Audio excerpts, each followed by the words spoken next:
Bab 118. Memberitahukan kabar baik. Memikirkan ibunya yang akan pulang sebentar lagi, Dewi mengerutkan kening. Ibunya tidak tahu tentang masalah dia keluar dari keluarga Liu. Jenny memiliki pemikiran yang tertutup tentang masalah keluarga, dan dia adalah orang yang sangat patuh pada orang tua. Dewi khawatir, setelah Jenny pulang pasti akan terjadi pertengkaran rumah. Saat Dewi sedang mandi, Rocky mengeluarkan relik tulang Buddha dan menggunakan gelang mutiara roh laut untuk menyerap banyak energi Buddha darinya. Relik itu adalah harta dari keluarga Buddhis yang berguna untuk melawan energi jahat. Semakin banyak energi Buddha yang diserap oleh mutiara roh laut, semakin besar kekuatan yang akan melindungi Dewi dari serangan roh jahat. Keesokan paginya, Andrew membawa papan catur jade dan relik tulang Buddha ke pusat konvensi dan pameran untuk menemui Antonio. Dia sudah bersiap untuk menyumbangkan kedua benda itu. Sebelum keluar, dia sudah mengatakan pada Rocky kalau dia akan pergi ke Antique Street untuk menemui Benji dan mengambil uang dari menjual barang-barang antik. "Ayah, apa kamu menjual barang-barang antik?" Rocky tertegun. Andrew melambaikan tangannya dan berkata, "Bukan begitu. Saat aku membersihkan barang-barang kemarin, aku menemukan tempat pena giok dari peninggalan dinasti Qing. Aku tidak terlalu menyukainya, jadi aku menyerahkannya pada Benji. Pagi tadi dia meneleponku dan mengatakan kalau barang itu sudah terjual dan menyuruh aku pergi untuk mengambil uangnya." Selesai berbicara, dia tersenyum dengan polos. "Sekarang kita memiliki hubungan yang jelas dengan keluarga Liu, kita bisa memanfaatkan barang-barang antik yang kita kumpulkan untuk ditukar dengan sejumlah uang dan menabungnya." Rocky langsung berkata, "Ayah, kalau kamu suka tempat pena itu, simpan saja, kamu tidak perlu khawatir tentang uang." Hal yang paling tidak perlu dikhawatirkannya adalah uang, tapi Andrew merasa cemas. Dia selalu merasa kalau dia perlu menyimpang sejumlah uang untuk merasa tenang. "Aku tidak tertarik dengan batu giok, aku hanya tidak sengaja membelinya dulu. Sana, ambil uangnya."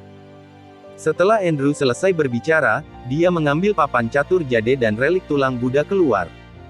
Mobil Antonio sedang menunggu di luar. Mereka berdua memiliki selera dan temperamen yang mirip, dan mereka sudah menjadi sepasang teman penggemar barang antik. Dan setelah mendengar penjelasan ayah mertuanya, Rocky pergi ke Antique Street untuk mencari Benji untuk mengambil uang. Dewi yang merasa bosan di rumah selama beberapa hari, juga ikut pergi dengannya. Benji sering datang ke Antique Street, jadi Rocky bisa menemukannya dengan mudah saat dia sudah sampai, dan saat dia mengetahui tempat pena yang bernilai puluhan juta itu berhasil dijual dengan harga ratusan juta, Rocky terdiam selama beberapa saat. "Benji, bakatmu untuk menipu dan mengelabui orang, kalau kamu terjun ke dunia bisnis, kamu pasti bisa menghasilkan lebih banyak uang dibandingkan dengan apa yang kamu lakukan sekarang." Benji tersenyum dan berkata, "Tuan Rocky."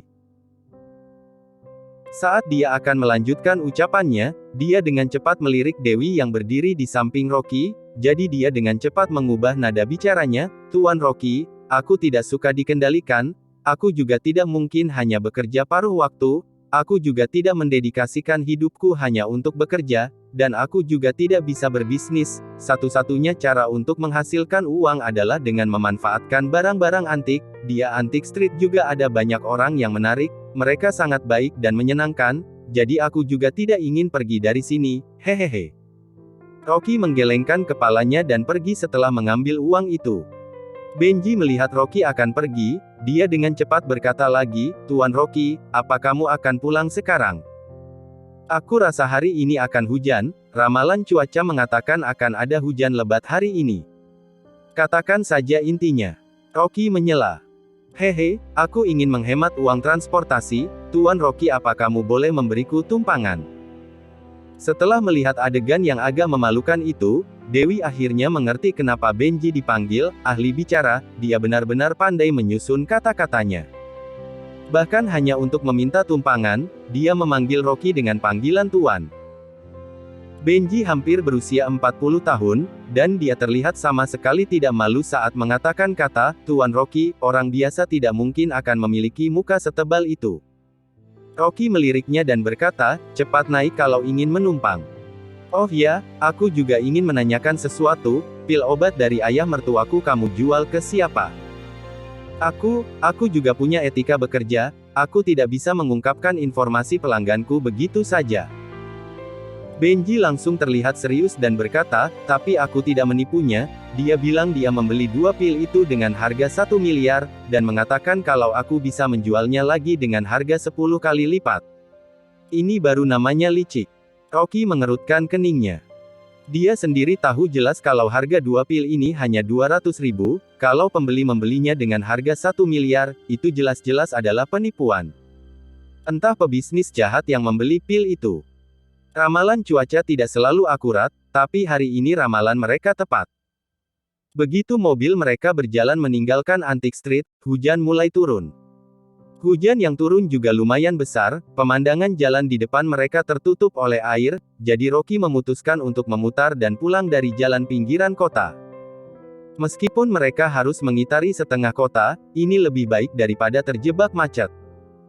Di bawah guyuran hujan lebat, Rocky melirik kaca spion dan samar-samar melihat sebuah mobil mengikuti mereka.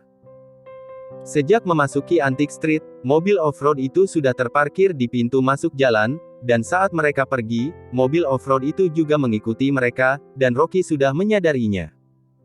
Dia melirik ke kursi di sampingnya, dan melihat Dewi yang memejamkan mata untuk beristirahat, jadi dia memutuskan untuk tetap tenang, supaya istirahat istrinya tidak terganggu. Hujan semakin deras, dan mobil Rocky melambat. Saat dia melewati jalan terpencil, tiba-tiba matanya menangkap sebuah mobil lain yang diparkir di pinggir jalan. Itu adalah mobil Nissan berwarna putih. Sepertinya mobil itu mogok, orang-orang di dalam mobil itu berdiri di pinggir jalan dan di bawah hujan mereka terlihat seperti tikus basah. Rocky melirik mereka, lalu menoleh dengan dingin dan melanjutkan mengemudi. Tapi saat itu, Dewi membuka matanya, dan tidak sengaja melihat Nissan di luar jendela mereka. Dia terkejut, lalu berkata, "Rocky, berhenti dulu." Rocky menghentikan mobil di tepi jalan. Dewi melihat keluar jendela dengan heran dan berkata, "Bukankah itu Talita?"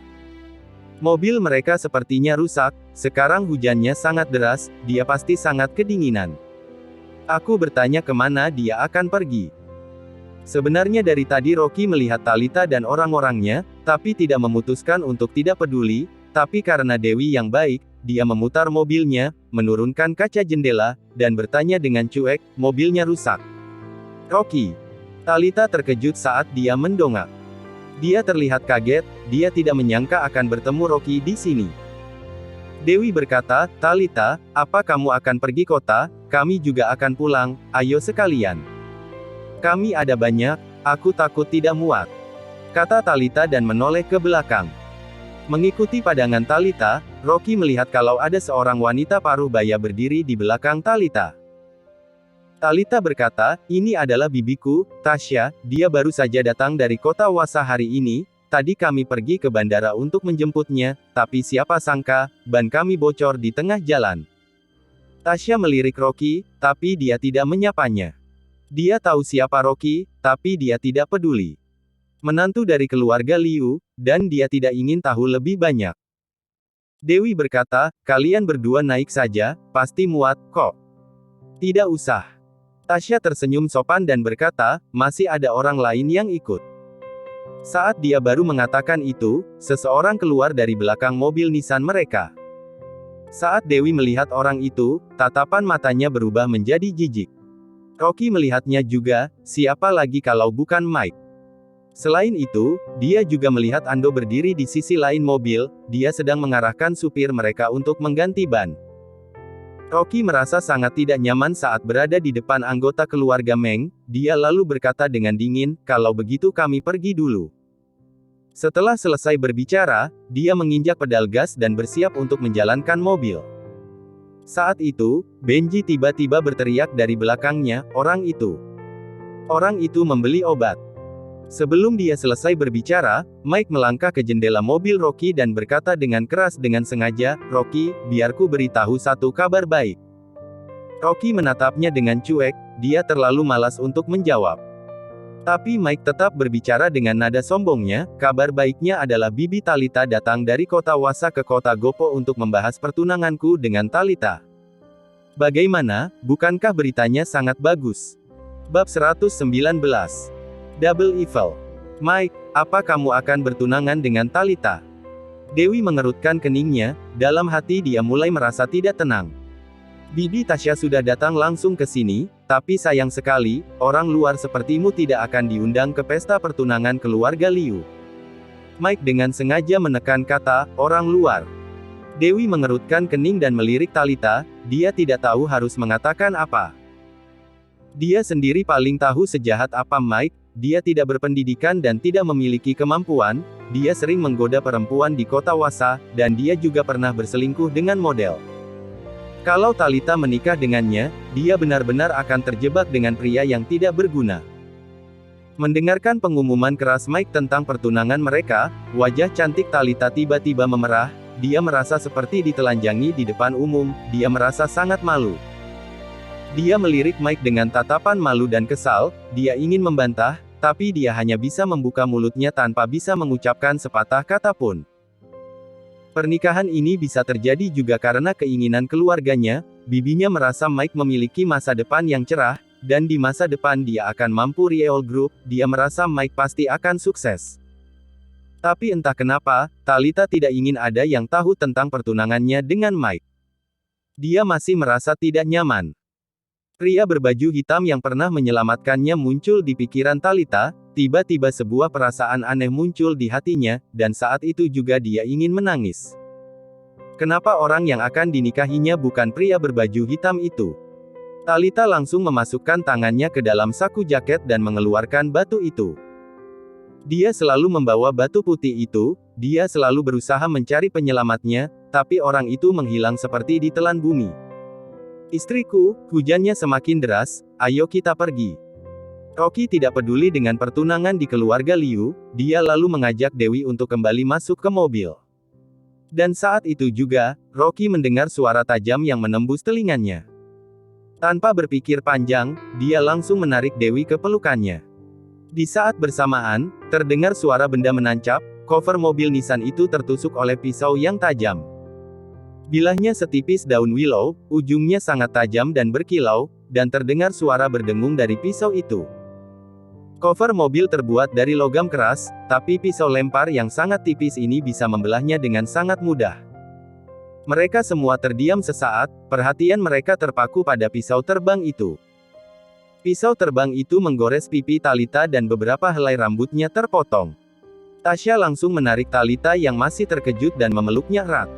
Mike melompat dan menarik mereka berdua ke belakangnya, dia berdiri seperti tameng untuk mereka.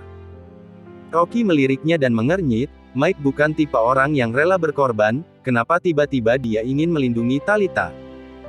Dia bingung melihat hal itu, tapi Rocky dengan cepat sadar, dan dia mulai menebak-nebak apa yang sebenarnya terjadi.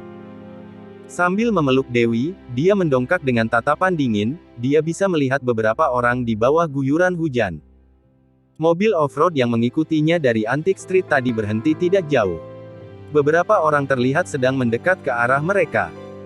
Ada total 5 orang, dan satu pria botak yang berjalan di depan mengenakan pakaian dari kain sutra putih, pakaiannya berkibar, dan tidak ada setetes pun hujan yang mengenainya.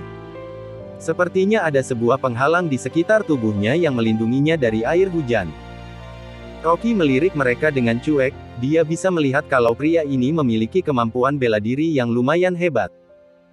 Ando yang sangat pandai membaca situasi langsung berdiri sambil mengepalkan tangannya, dan berkata, saudaraku, apa kalian perlu sesuatu?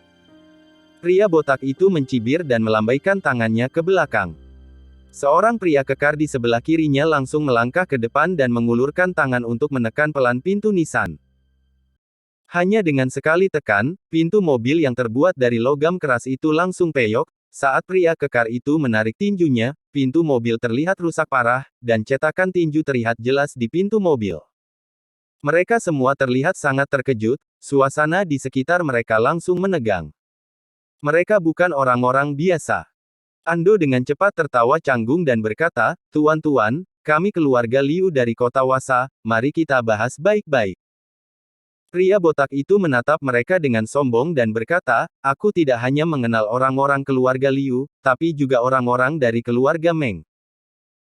Ekspresi wajah Tasya berubah sedikit saat dia mendengar kata, keluarga Meng, kali ini dia datang ke kota Gopo tanpa memberitahu siapapun, hanya keluarga Liu yang tahu kedatangannya, dia tidak menyangka orang-orang ini bisa mengetahui hal ini. Saat ini, Benji, yang sedang bersandar di jendela mobil melihat keluar, tiba-tiba dia terlihat seperti melihat hantu, dia langsung membuka pintu mobil dan berusaha melarikan diri. Rocky yang melihat hal itu langsung menangkapnya, meraih kerah bajunya dari belakang, dan berkata dingin, "Kenapa kamu lari?" Double Evil. Mereka adalah Double Evil. Benji berteriak panik sambil berusaha melawan, "Tuan Rocky, cepat lepaskan aku, biarkan aku pergi, aku tidak ingin mati." Pria kekar itu mencibir, "Pintar juga kamu orang tua, tapi kalau urusan kami belum selesai, kami tidak akan membiarkan kalian lari." Double Evil. Rocky melihat kembali kedua pria itu, dan dengan santai berkata, "Tidak pernah dengar." Setelah mengatakan itu, dia melempar Benji ke tanah, dan berkata, "Berdiri yang baik." Mendengar kata Double Evil, bukan hanya ekspresi wajah Ando yang berubah, ekspresi wajah Tasya juga ikut berubah. Talita juga sepertinya teringat sesuatu, dia dengan panik berkata, "Bibi, apa sepasang perampok yang disebutkan di berita?" Tasya mengangguk dengan ekspresi gugup. Mendengar apa yang mereka katakan, Rocky juga samar-samar ingat kalau ada berita tentang pencarian penting dari tahun lalu yang disiarkan di beberapa stasiun TV, dia tidak sengaja menontonnya saat sedang memasak di rumah. Berita itu berisi tentang sepasang perampok jahat yang menahan anak orang kaya di kota Babel dan menuntut uang tebusan sebesar 160 miliar. Tapi orang kaya yang berani itu tidak hanya menolak untuk membayar tebusan, dia juga mengeluarkan uang 200 miliar untuk menyewa Adimas dari Asosiasi Bela Diri Kuno dari Nangguang untuk menyelamatkan putranya. Asosiasi Bela Diri Kuno dari Nangguang memiliki kekuatan yang sangat besar, mereka memiliki kekuatan yang tersebar di seluruh Nangguang, dan kemampuan mereka sangat hebat. Adimas juga memiliki kemampuan bela diri yang lumayan hebat, kemampuannya berada di peringkat kelima dari seluruh liga bela diri, dia sangat terkenal. Saat itu, semua orang sedang menunggu kedua perampok ini untuk berlutut dan meminta ampun. Tapi setelah berusaha menangkap mereka selama 7 hari, bukan hanya bayangan kedua perampok itu yang tidak terlihat, dia bahkan harus meminta semua orang di liga bela diri untuk menolongnya. Dia melarikan diri dari kedua perampok itu, dan telinga anak orang kaya itu dipotong, tebusannya juga naik sampai 600 miliar. Orang kaya itu berhasil mereka permalukan, dan dia terpaksa membayar 600 miliar untuk menyelamatkan putranya. Tapi anaknya tidak dikembalikan dengan begitu saja, dia tidak hanya dipukuli dengan kejam, wajahnya yang tampan juga penuh dengan bekas luka bakar, dia juga hanya memiliki satu telinga. Kedua perampok yang kejam, licik dan ganas itu adalah Double Evil. Nama orang kaya itu adalah Yoga, dulu dia pernah ikut dalam Biro Feng Shui, tapi sejak insiden penculikan, dia tidak hanya mempekerjakan banyak pengawal, tapi dia juga selalu menyewa ahli bela diri. Saat itu, semua orang di Nangguang merasa panik, dan banyak orang kaya dan berkuasa menyewa para ahli bela diri sebagai pengawal. Double Evil juga langsung terkenal dengan kejahatan mereka.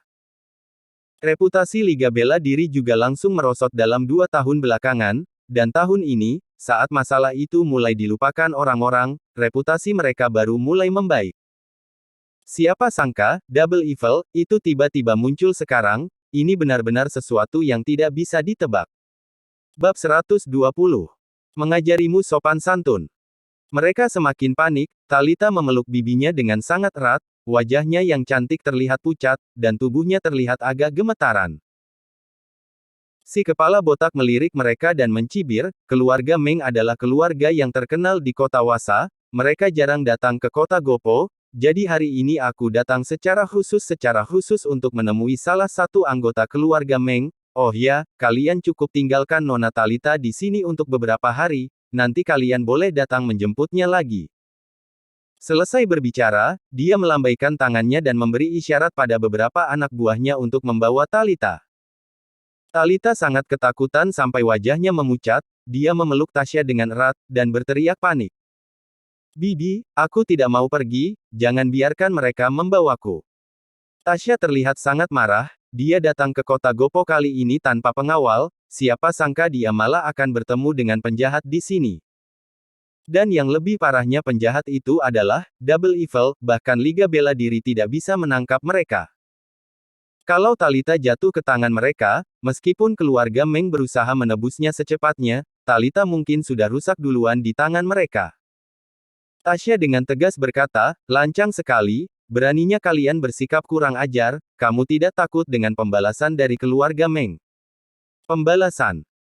Si kepala botak diam sebentar, lalu tiba-tiba dia tertawa dengan keras, bahkan Liga Bela Diri tidak bisa menangkap kami, kalian hanya keluarga kaya dari kota Wasa, apa yang bisa kalian lakukan padaku? Setelah itu, dia menatap Tasya dan tersenyum licik, gadis kecil itu benar-benar tumbuh menjadi wanita yang cantik, dan pesona wanita tua juga tidak bisa diremehkan. Tangkap mereka berdua, kita pasti akan terhibur nanti. Talita tidak menyangka mereka akan bersikap seberani ini, mereka bahkan ingin membawa Tasya juga, dia ketakutan dan juga merasa direndahkan, dan saat itu dia tiba-tiba menangis. Jangan tangkap bibiku, aku akan ikut denganmu. Saat ini, dia sangat berharap pria berbaju hitam itu akan turun dari langit dan menyelamatkannya lagi. Tapi sayangnya keajaiban itu tidak akan terjadi. Dewi bersandar pada Rocky, wajahnya membiru karena gugup, jantungnya berdebar sangat kencang. Dia tahu nama, Double Evil, dan sangat ingin menyelamatkan kedua bibi dan keponakan itu, tapi dia tidak bisa bergerak. Saat ini Mike tiba-tiba keluar dari mobil, memegang kunci Inggris di tangan kirinya dan sebotol bir di tangan kanannya, dia lalu berdiri di depan Tasya untuk melindunginya, dan meraung, minggir kalian, siapapun yang berani maju, akan langsung kubunuh. Ando terlihat gugup, tapi saat melihat putranya maju dan berteriak, ekspresi wajahnya berubah dengan cepat. Mike, jangan bicara dulu, cepat kembali ke sini. Mike mengertakkan giginya, sambil memegang kunci Inggris, dia berkata, ayah, entah bagaimanapun itu, aku tidak akan membiarkan mereka mengambil Talita. Setelah mengatakan hal itu, dia berteriak pada si kepala botak lagi, aku tahu kehebatanmu, tapi Talita adalah tunanganku, kalau kamu ingin mengambilnya, kamu harus melangkahi mayatku dulu, seluruh orang dari keluarga Liu tidak akan melepaskanmu. Talita tidak menyangka Mike melangkah maju, dia merasa agak tersentuh.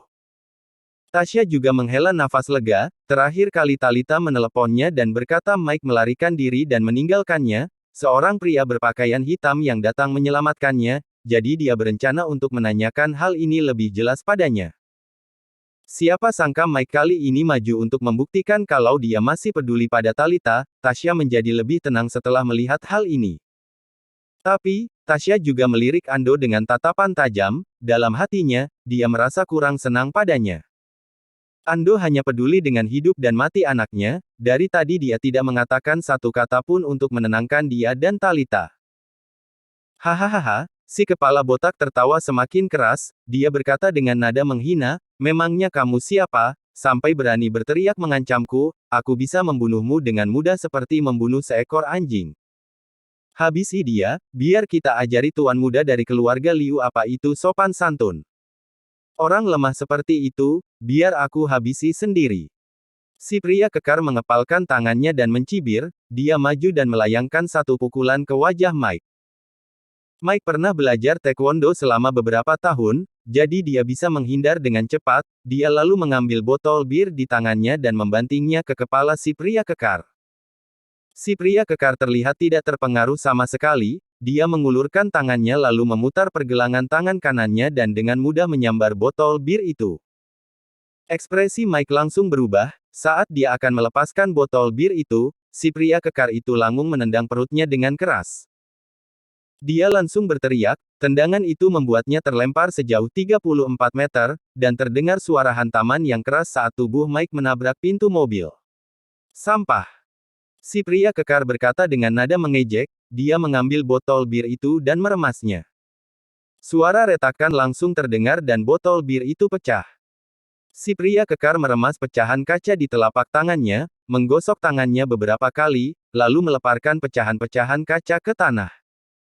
Pecahan kaca itu jatuh seperti pasir halus. Dia baru saja menjadikan potongan kaca terlihat seperti pasir dengan tangan kosongnya. Kedua telapak tangannya terlihat merah, tapi tidak ada luka apapun.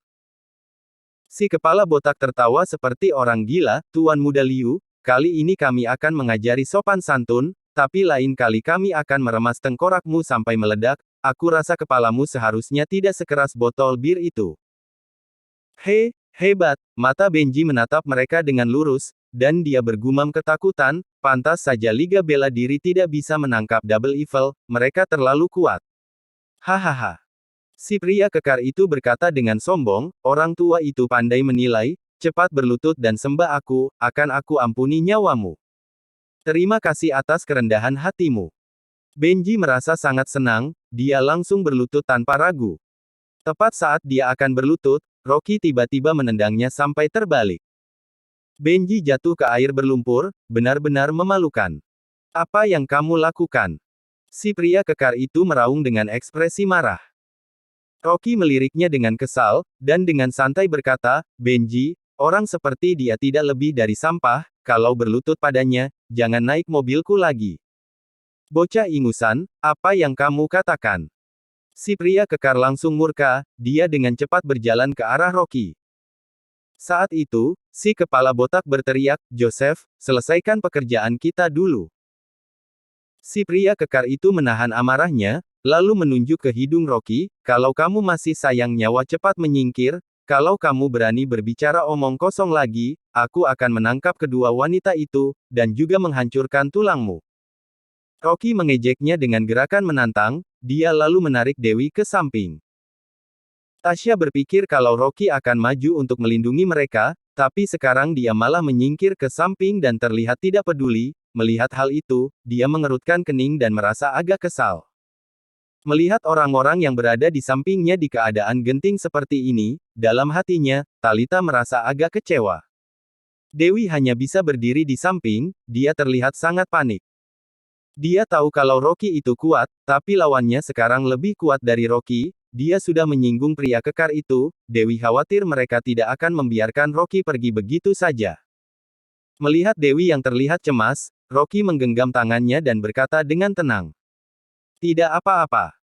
Mike berdiri dengan terlatih tatih, dia masih berusaha melindungi Tasya dan Talita, sambil mengertakkan giginya dan dia berkata, pokoknya aku tidak akan membiarkanmu mengambil Talita. Mike, maaf aku sudah menyalahkanmu dulu. Mata Talita tiba-tiba memerah, dan terlihat berkaca-kaca. Mike menyeka darah dari mulutnya dan berkata, itu memang kesalahanku dulu, kali ini bagaimanapun juga, aku tidak akan membiarkan mereka membawamu pergi. Kalau mereka tidak memukuliku sampai mati, mereka tidak akan pernah bisa menyentuh satupun rambutmu. Mike, aku tidak menyangka keluarga Liu memiliki keturunan yang baik sepertimu. Tasya menghela nafas, dia menatap Ando dengan jijik, dan melirik Rocky. Si ayah bahkan lebih tidak berguna dari putranya.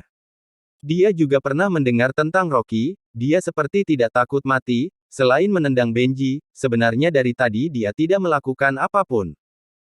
Semua orang dari keluarga Liu merendahkannya, kecuali Mike. Terutama Rocky. Melihat putranya yang membangkang, Ando benar-benar sangat marah, Mike masih muda dan dia masih tidak tahu apa-apa, apa dia sadar seberapa ganas, Double Evil, itu. Kalau dia menantang mereka, bukan hanya Mike sendiri, mereka mungkin akan menghabisi semua orang di keluarga Liu.